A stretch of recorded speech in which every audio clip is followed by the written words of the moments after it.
Shalom Bapak Ibu yang terkasih dalam Tuhan Yesus Kristus. Pada kesempatan yang baik ini, perkenalkan nama saya Ferry, saya seorang pengusaha di Semarang dan saya adalah anggota jemaat GKB Kahal di Semarang. Pada kesempatan ini saya ingin bersaksi bahwa Tuhan menolong saya dan Tuhan izinkan saya untuk mengalami suatu peristiwa supranatural yang belum pernah saya alami sebelumnya selama saya 42 tahun di bumi ini ya.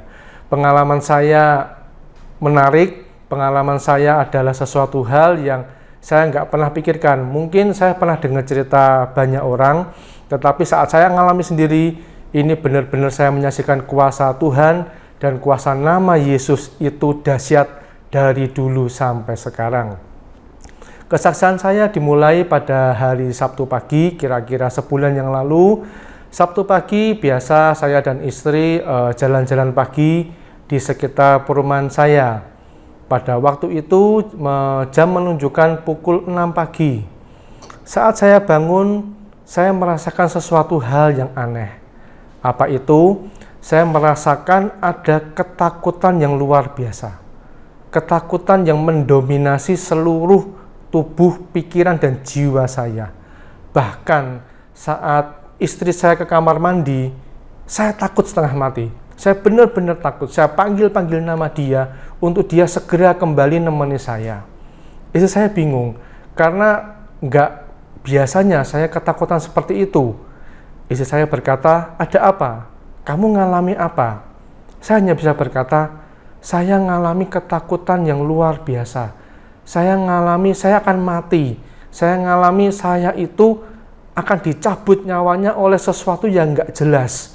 Saya bingung, saya depresi. Bahkan saya pada pagi itu sempat ingin nangis karena saking takutnya. Tetapi sesuatu hal menahan saya untuk saya tidak menangis. Istri saya bingung. Istri saya kemudian dia berpikir saya terkena suatu panic attack atau depresi. Dalam pikiran dia mencari-cari bantuan psikiater atau mencari bantuan teman-teman yang mengerti bagaimana mengobati depresi, tetapi belum menemukan. Pada waktu itu, istri saya mengajak, "Yuk kita doa saja, kita dengarkan lagu-lagu rohani." Saya mengiyakan, "Ya, lebih baik kita dengarkan lagu-lagu rohani." Apakah membantu? Pada saat itu cukup membantu. Tetapi beberapa menit kemudian saya terserang ketakutan lagi. Ketakutan yang lebih lagi. Bahkan nafas saya tidak bisa saya atur. Benar saudara, nafas nggak bisa saya atur. Bahkan untuk bernafas saya harus ngitung berapa detik. Karena jantung ini nggak bisa sinkron dengan paru-paru sepertinya. Saya nggak bisa nafas dengan teratur. Kemudian timbul apa? Ketakutan, timbul kecemasan. Bahkan dalam pikiran saya itu banyak intimidasi, besok kamu akan mati, besok kamu akan meninggalkan semua ini. Sudahlah, nafas itu berat, sudah, relakan saja dunia ini, tinggalkan saja dunia ini. Kemudian sempat saya melawan pikiran-pikiran tersebut. Pikiran tersebut terkadang itu saya bisa mikir genah, Bapak Ibu Saudara. Terkadang sesuatu hal itu kembali lagi ke pikiran saya. Tetapi selang beberapa menit kemudian, intimidasi ketakutan itu masuk dalam pikiran saya lagi. Sehingga seperti halnya tubuh saya satu ini, tapi ada dua roh yang numpang. Sepertinya saya tuh maunya begini, tetapi suatu saat saya nggak bisa ngontrol tubuh saya, ada roh lain yang ingin saya untuk berbuat yang demikian. Roh yang itu ingin untuk saya adalah untuk saya mati. Itu yang roh itu inginkan.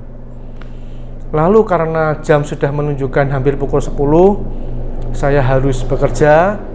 Saya dan istri memutuskan, yuk kita berangkat kerja saja. Kita berangkat kerja supaya pikiran saya teralihkan ke kehidupan yang sehari-hari. Istri saya setuju, lalu kita berangkat, istri saya yang nyetir. Tidak kebetulan kakak kandung saya tiba-tiba ikut. Dia juga ingin ikut ke tempat saya bekerja. Jadi kita satu mobil, ada 3 orang. Istri saya nyetir, saya duduk di sebelah kirinya, dan kakak kandung saya di belakang. Dalam perjalanan bolak-balik, roh itu selalu ada terus. Jadi di suatu saat saya bisa berpikir normal, saya bisa berkata-kata normal, saya bisa berpikir kerjaan dengan normal. Tetapi suatu ketika, tiba-tiba kesedihan, ketakutan, bahkan saya juga bisa minta maaf ke istri, ke kakak, dan mulai mau nangis. Nangisnya bukan nangis karena nangis sesuatu yang sakit hati ya, tapi nangis karena saya takut.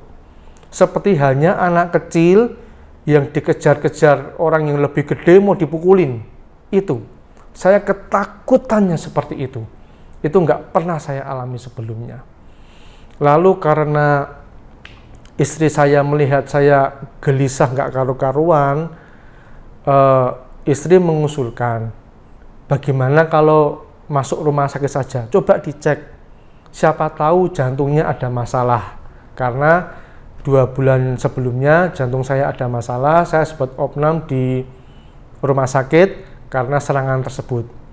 Saya bilang, oke, coba, memang mungkin barangkali jantung saya yang bermasalah lah, mungkin barangkali lah, atau mungkin otak saya yang kurang oksigen. Saya menganalisa dengan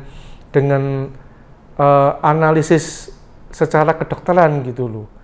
Mungkin badan saya yang ada masalahnya. Oke, diputuskan saya akan ke rumah sakit di sekitar Bawen, karena memang pada saat itu saya sudah sampai di Bawen. Saat masuk di rumah sakit, dicek EKG, tensi, saturasi, dan semuanya normal. Semua normal. Dokternya sampai bingung. Nggak apa-apa kok. Ini pasien oke kok. Pasien sehat. Terus kenapa? Nggak ngerti juga gitu kan. Lalu di saat itu saya masih ingat, itu jam 12 siang. Jam 12 siang tiba-tiba roh itu cukup menguasai saya. Di dalam ruang praktek dokter itu saya nangis seperti anak kecil. Saya benar-benar nangis. Nangis yang benar-benar nangis, apa ya, benar-benar nangis total gitu loh. Nangis karena ketakutan. Itu sampai istri dan kakak saya juga ikut nangis. Ditanya, kamu ada masalah apa? Kamu ada problem apa? Bicara. Saya nggak ngerti. Saya hanya bisa bilang, kalau saya salah tolong maafin ya. Saya titip anak saya titip kerjaan saya titip semua, saya titipin semua gitu loh. Waktu itu kakak saya takut, karena kan kalau orang mau meninggal ya, kan mereka akan minta maaf, mereka akan menitipkan hal-hal yang penting bagi dirinya ke orang lain. Kemudian kakak saya menelpon orang tua saya. Kebetulan orang tua saya tinggal di Ambarawa. Jadi dalam waktu nggak lama, kira-kira 15 menit, orang tua saya sudah sampai ke rumah sakit tersebut. Yang datang adalah mama saya, karena papa saya harus ada jaga di kerjaan. Mama saya datang, lihat saya seperti itu, beliau panik. Beliau berkata, sakit apa? Normal. Dokternya ditanya, sakit apa? Nggak ada itu. Gini aja ya Bu ya, dokter saya berkata demikian. Ini kelihatannya Bapak Ferry ini depresi. Ya sudah, ini saya pinjemin ruangan di sini, biar Bapak Ferry tenang dulu. Kalau memang dibutuhkan opnam, mungkin bisa ke rumah sakit yang lebih besar. Nah, sudah ditinggal, saya ditinggal. Pada saat itu ada satu titik di mana saya sadar sepenuhnya. Lalu saya bilang ke mama saya, "Mah, yang tadi bukan Ferry, yang tadi bukan saya, bukan." Detik saya ngomong gitu, mama saya sadar, langsung mama saya itu pegang dada saya. Saya info dulu, mama saya bukan seorang Kristen yang biasa lah ya, Kristen biasa. Mama saya pegang dada saya, kemudian mama saya sambil berbisik, hanya berbisik, beliau berkata, dalam nama Tuhan Yesus, roh bukan dari Tuhan, pergi dalam nama Tuhan Yesus. Seketika itu juga roh itu keluar. Kenapa saya ngerti roh itu keluar? Karena kesadaran saya pulih sepenuhnya. Saya pulih, saya bisa langsung bangun. Saya ngomong ke mama saya, sudah, ini yang ganggu sudah hilang. Wah, saat itu istri kakak saya sadar, oh ini ternyata diganggu ya, ini ternyata ada iblis yang ganggu ya. Ya udah. Kalau ini masalahnya ya sudah, yuk kita doakan lagi. Kemudian istri juga langsung siang itu menghubungi Om Hin, gembala saya, itu untuk didoakan kembali. Karena memang saya merasa masih belum tuntas, masih ada yang nempel lah. Mungkin seperempat rohnya tuh masih ngikut gitu loh, gitu.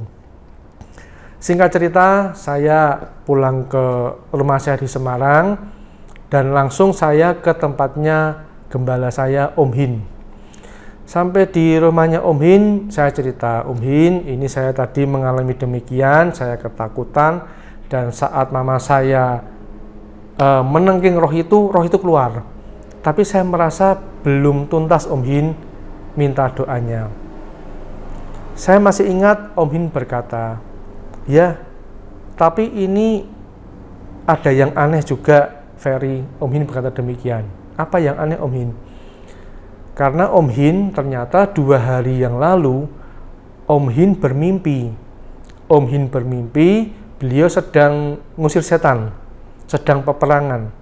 Dan Tuhan berkata kepada beliau, jangan takut, jangan takut. Lalu Om Hin bangun.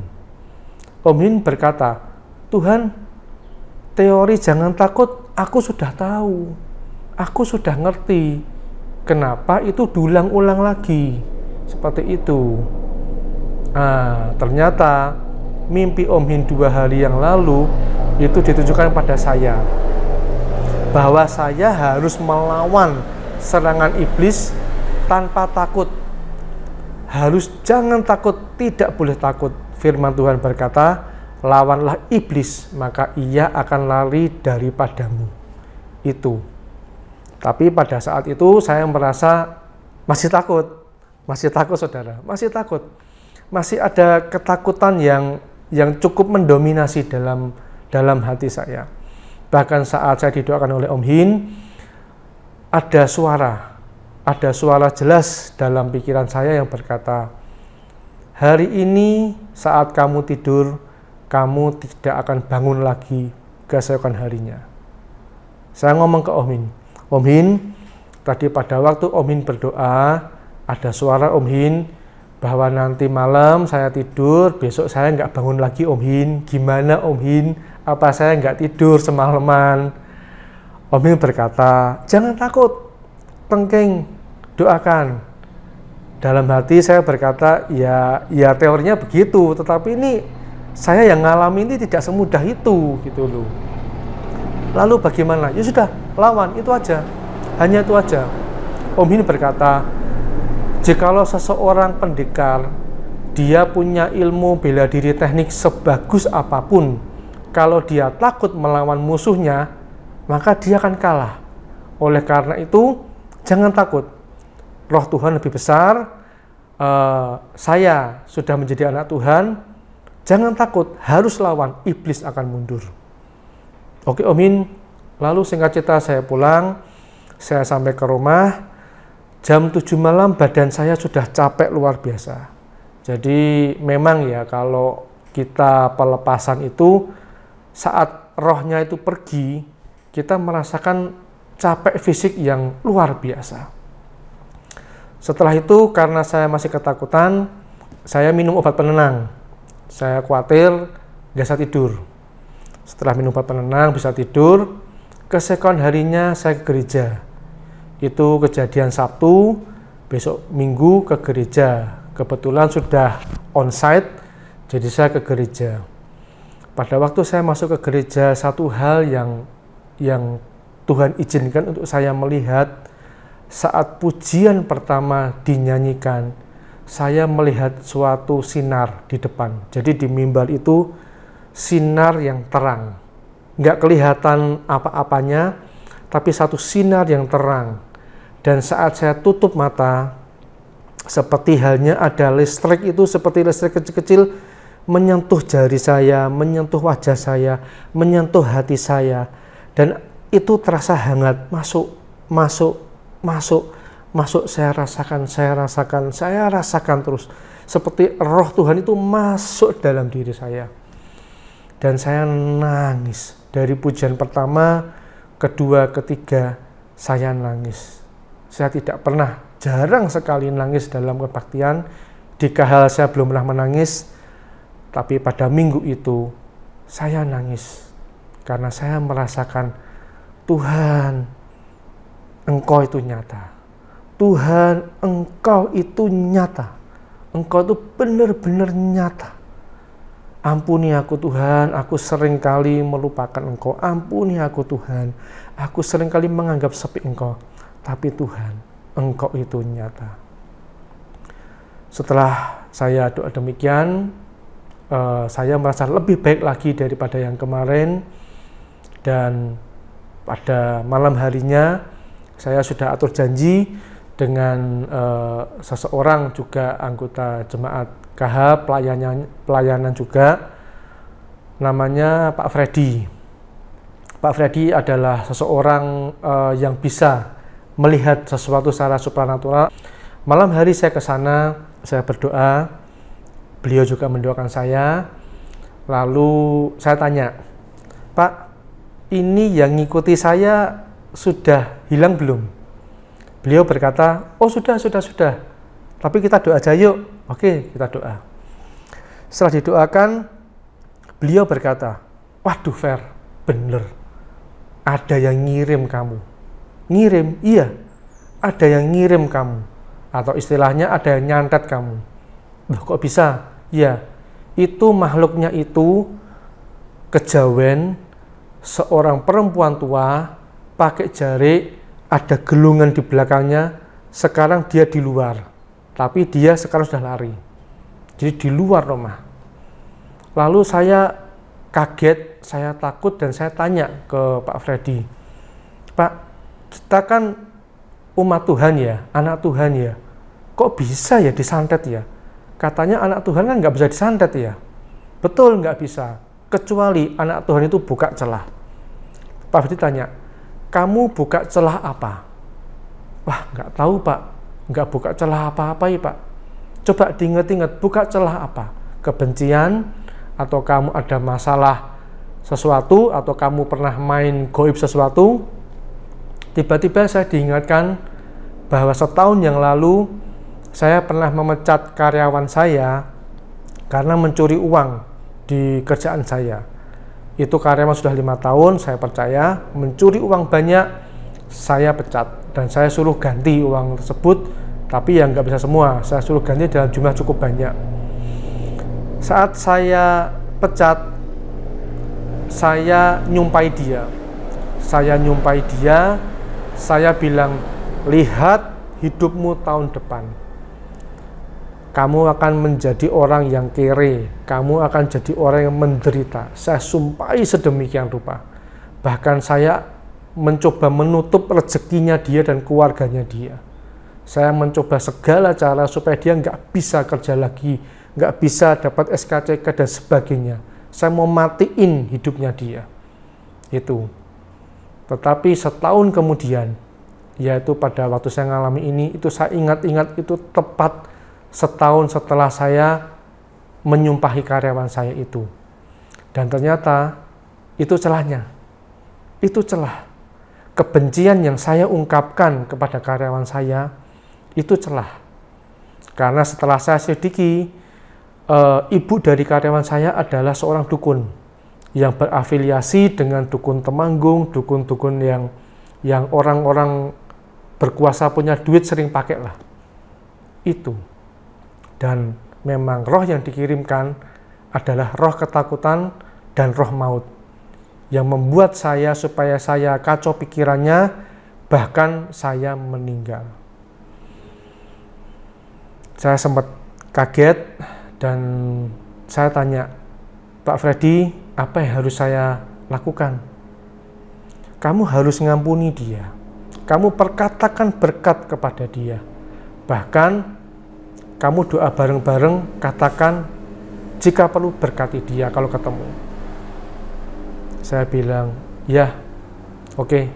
Sepulang dari sana, saya bersama keluarga, saya berdoa, saya mengucapkan pengampunan, saya melepaskan pengampunan, saya memberkati karyawan saya itu, saya doakan dia supaya segera punya anak karena sudah menikah, cukup lama nggak punya anak. Saya doakan pekerjaannya, dapat pekerjaan yang bagus, saya berkati dia.